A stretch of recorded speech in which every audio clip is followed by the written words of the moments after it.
एक भक्त थे श्री ईश्वरदास जी चारण। उनका जितना वैभव था सब उन्होंने ठाकुर सेवा साधु सेवा में सब समाप्त कर दिया। अब कोई व्यक्ति खर्च तो खूब करे और कमावे बिल्कुल नहीं तो कुबेर का खजाना भी खाली हो जाएगा। सो जितना उनके पास धन था सब व्यय हो गया, एकदम गरीबी आ गई।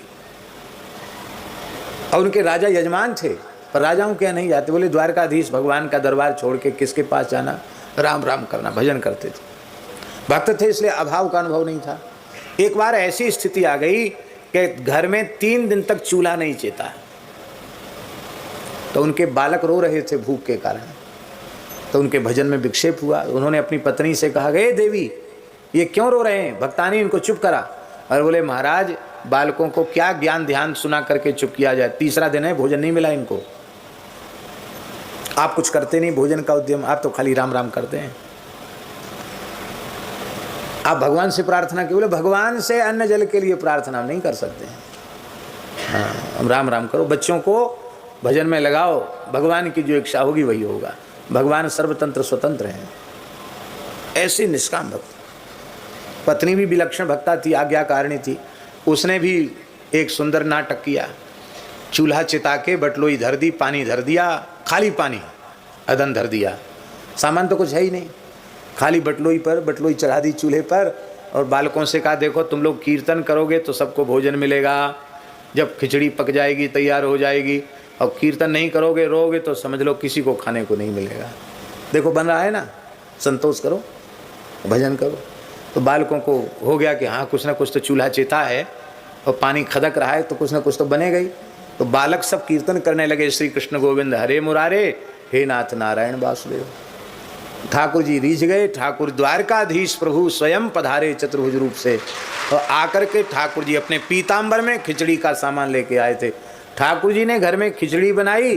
अब फिर बोले अब आँख खोल के जीम तो लो, अरे खा तो लो, बनाई हमने, खा लो खिचड़ी।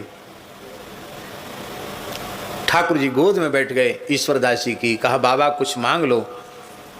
कपोल पर हाथ रखा, बोले नहीं कुछ नहीं चाहिए। बार बार कहने लगे कुछ मांग लो, हमारा दर्शन अमोघ है, मांग लो। तो उन्होंने कहा अच्छा एक बात बताओ, हम मांग तो लेंगे, मान लो आप कहते मांग लो तो मांग लेंगे, पर जैसी कृपा अब हो रही है वैसी कृपा मांगने के बाद होगी। ठाकुर जी चुप हो गए। समझ गए कि नहीं? अभी गोद में आके बैठते हो, हमारे गाल पे हाथ धर के बाबा कछू ले लो, ऐसे इतना प्रेम करोगे? फिर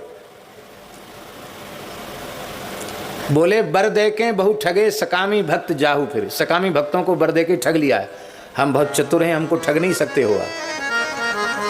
भगवान बोले ठगने वगने की बात नहीं है, मांग लो, मेरी खुशी के लिए मांग लो। तो आपने कहा कि यदि आप मांगने का ही हट कर रहे हैं तो आप यह दीजिए कि आज के बाद आप कभी भी हमसे यह नहीं कहोगे कि तुम हमसे कुछ ले लो, यही दे दो। ऐसे निष्काम। और महाराज जी ईश्वरदास जी घोड़े के सहित भगवान के धाम को गए। आप सोचो, वे तो सदैह वैकुंठ गए। जिस घोड़े पर उन्होंने बैठ करके, जिस घोड़े ने उनको बहन किया, उस घोड़े को भी ऐसी सामर्थ्य प्रदान कर दी कि घोड़े के सहित वो भगवान के धाम को चले। भैया कामना,